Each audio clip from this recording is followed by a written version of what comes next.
Le rôle du service des anciens combattants de l'ambassade de France en Algérie, c'est d'être le centre d'accueil privilégié pour tous ces anciens militaires et certaines de leurs veuves qui peuvent prétendre à droit à pension.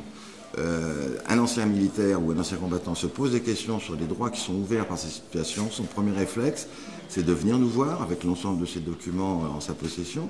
Et il trouvera ici des agents arabophones pour la plupart des membres de notre équipe, qui seront à même de leur expliquer quels sont les droits ouverts de par ces services rendus, qui seront à même également de l'aider à effectuer les démarches auprès des bons services administratifs français avec lesquels nous travaillons, que ce soit dans le domaine des pensions militaires d'invalidité, que ce soit dans le domaine de reversion de pensions militaires de retraite, que ce soit dans le domaine de la prise en charge de soins médicaux gratuits ou encore d'action sociale.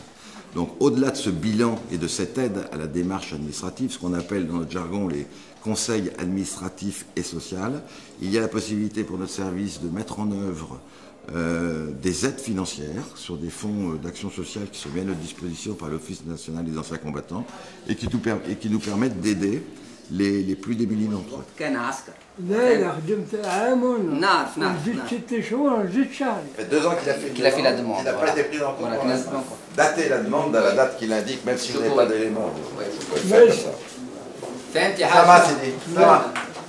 Merci. Ça va.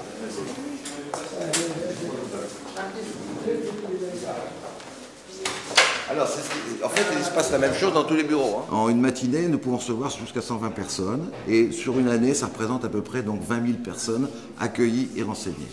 Au-delà de ça, nous devons gérer à peu près 50 à 60 000 courriers qui nous sont adressés et des communications téléphoniques qui s'élèvent parfois jusqu'à 320, 330 par jour.